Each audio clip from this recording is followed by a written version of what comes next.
What's up everyone, I am Tim Oates on bass, and today we're going to do a little bit of a deep dive into the playing and writing style of Chris Wolstenholme of Muse.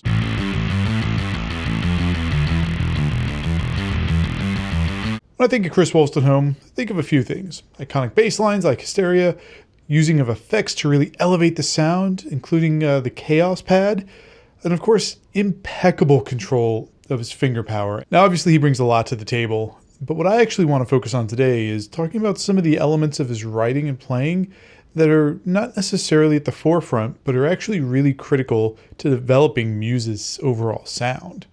And there's three things that I've noticed has kind of been developing throughout the year. First is the use of octaves and arpeggios. And the reality is the arpeggios that I'm talking about, they're more of those power chord arpeggios, so very similar to an octave with a little bit more. But that's something that he uses quite a bit. Next is his use of 16th note runs, which he actually uses quite a bit in many different songs and for different reasons. But this is actually where that impeccable control of finger power is so important. And the last thing I want to talk about is his use of space. It's about what he's not playing. It's about restraint. And that has a huge impact. But let's start with the octave and arpeggio work. And like I said, the arpeggios I'm talking about, they're really more of those power chord arpeggios, which are closer to octaves than anything else. But the first time that you might have really heard this would have been in this song. I've exposed your lies. To hear the power chord arpeggio going on throughout the intro, throughout the verse. Matt Bellamy's not playing much over it. He does a couple of little notes, but for the most part, it's all bass driving the chordal structure with the drums. Now, the next song that uses a lot of octave work is Hysteria, and I know everyone's thinking of this part, but I'm not talking about that part. I'm actually talking about the chorus. The chorus has some amazing octave work, but you may not necessarily recognize it as octave work because he actually throws in a minor seventh in there to create a little bit of movement to really fluff it up a little bit. Check it out.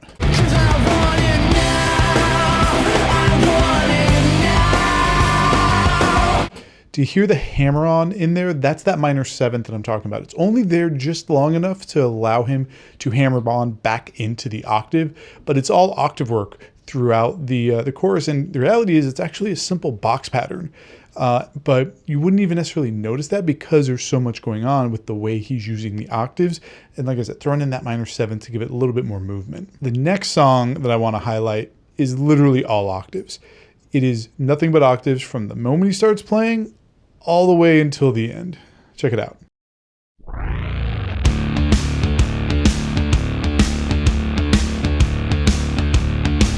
It does that the entire song. But there's something about the way that the octaves are played in conjunction with Dominic's drums that makes it feel like more of a bounce, and you may not notice the octaves as much. Obviously it's there. If you think about it, you'll notice it right away. But it creates such a pulse that it's more of like a bounce.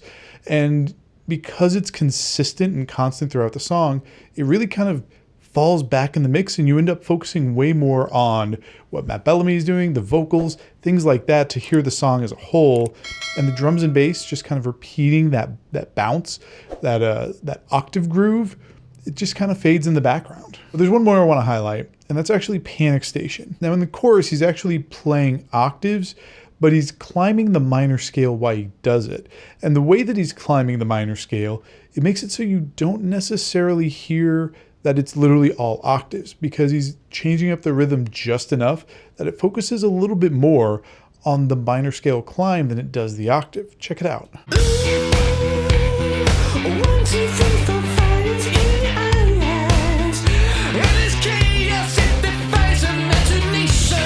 Now, obviously, if you're paying attention, you're thinking about it, you can hear the octaves in there.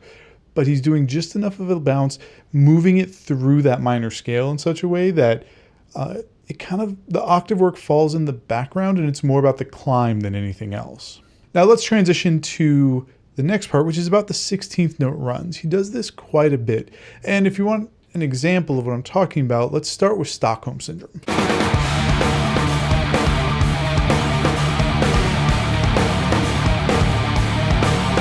Now with this song, I'm sure there wasn't much hesitation in terms of when he wrote it, because the drums and the guitar everything's doing 16th notes pretty much throughout the whole song, except for during the chorus where it kind of goes like halftime and it becomes 8th notes. Everything else is just all 16th notes. But I'm going to play a little bit longer, and I want you to check out the power, how consistent it is. It's really creating this very, very steady pulse underneath the rest of the music. And that's that impeccable power, that finger control that I was talking about earlier. This is so important to the sound of Muse.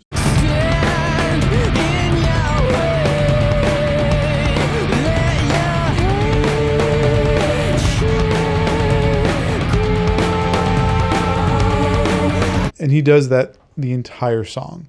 Just every note feels like it's exactly where it needs to be, the right amount of power. Accents when the accents need to be there, but the accents aren't overpowering at all. Like I said, he actually does this quite a bit. That was Stockholm Syndrome. He does this in Butterflies and Hurricanes as well.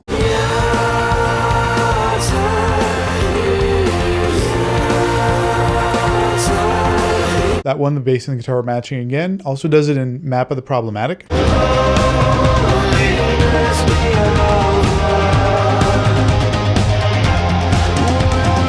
Now, the last song I want to highlight is Resistance, which actually is a little bit similar to Plug-in Baby, where the bass is the primary instrument, the guitar kind of drops out, but instead of using the arpeggios like he does in Plug-in Baby, he's doing 16th note runs. They're very mild, they're very soft. You can hear the power is pulled back a little bit, just enough to give it kind of a rolling feel, and it creates just the overall vibe of the song. Is our secret safe tonight? And are we out of sight? Or will our world come tumbling down? Now let's talk about the last style element that I want to highlight, and that's the use of space. This is such an important element for every bass player to understand, because it's so easy to overplay. It's so easy to hear the opportunity for space in a song and think, oh, I can fill it in, I can add more. But Chris does an amazing job of pulling back at the right times and really playing with space and allowing the lack of notes, right? The space in between the notes to kind of drive more than the notes sometimes. Here's a great example of dropping out in a specific section. So here in Sunburn, during the transitions, he just falls out completely. Check it out.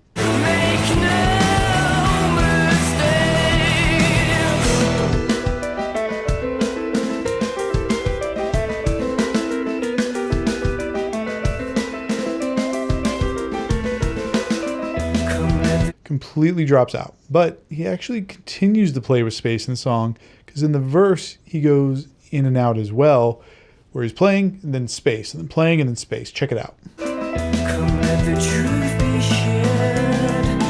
No one ever dared to break these endless lives. Secretly she cried. See how coming in and dropping out is adding to the overall vibe of the verse. It really changes the way that it has an impact on you. Now, the next song I want to highlight is Unintended, which has a ton of space. There's lots of empty measures, at least for the bass. There's a lot of whole notes, held out whole notes. In fact, the shortest note is an 8th note, and there's only 3 in the entire song. And he picks it in a very specific spot to actually highlight a vocal line and give it a little bit more power in the forefront. And the only reason that it's so powerful when he does this is because of the space that he already created in the rest of the song. Let's check it out.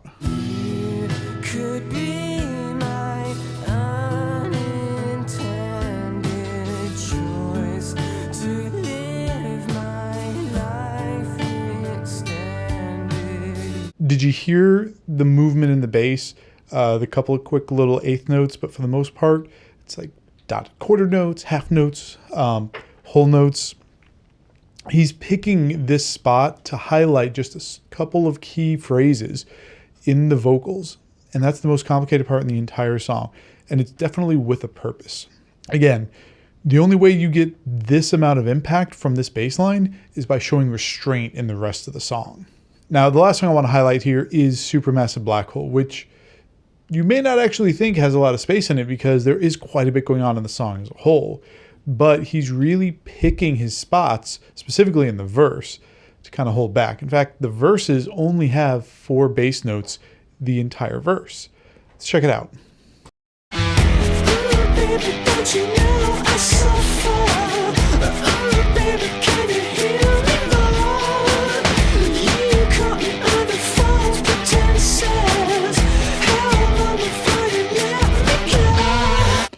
That's it. That's the verse. 4 notes, tons of space, really allowing you to focus on Matt Bellamy's vocals, the guitar going on, feeling the pulse of the drums. In fact, the only place he's playing is really just kind of hiding underneath the kick drum. You may not even realize there's a bass note in there because it's more of a pulse than anything. But by doing this, by creating all this space in the verse, when he does come in the chorus, it has that much more of an impact. Let's check it out.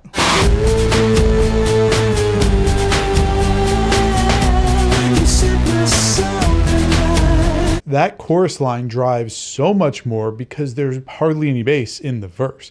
If he was playing and really filling up the verse with a lot of bass notes, that chorus line would not have nearly as much impact. Now, he'll actually mix these techniques in various ways. For instance, in Undisclosed Desire, there's a ton of space. He literally only plays during the chorus and like half the bridge. What happens is he'll lay out, the kick drum will kind of develop this pattern that then when he does play and he brings in those octaves, all of a sudden it's a pattern you're familiar with because you've been hearing it, but then boom, he comes in and it's more of an impact, again, because of the space. And then when he does play, the octaves. Let's check it out. First, the space.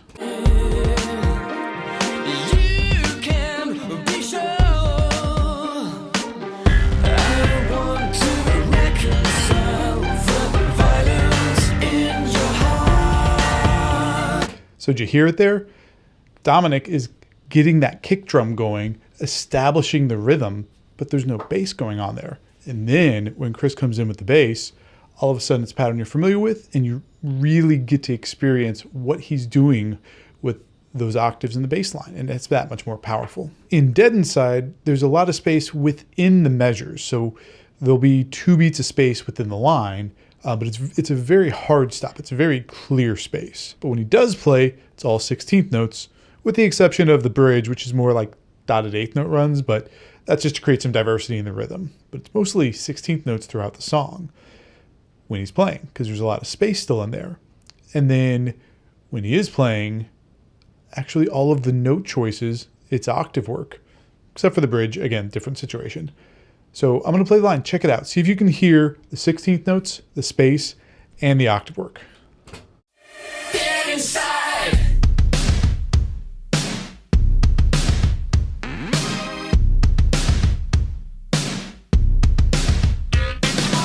Did you hear it? The basic rhythm, the dun dun dun dun dun dun. That part, 16th notes. The actual notes he's playing, it's just octaves. The deliberate pullback at the end of it for the space, so that way it's sinking in the notes that he's playing. And here's the thing that I want you to take away from this. These are actually 3 very simple techniques.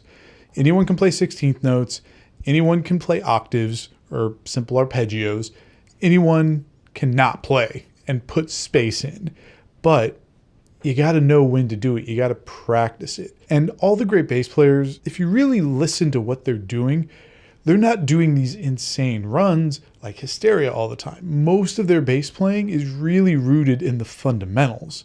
And that's what you need to focus on. You need to practice your rudimentary exercises, like your scales. You need to make sure you know a little bit of music theory. You don't need to be Adam Neely, but a little bit of music theory will really go a long way. Make sure you know how to execute really basic rhythm patterns.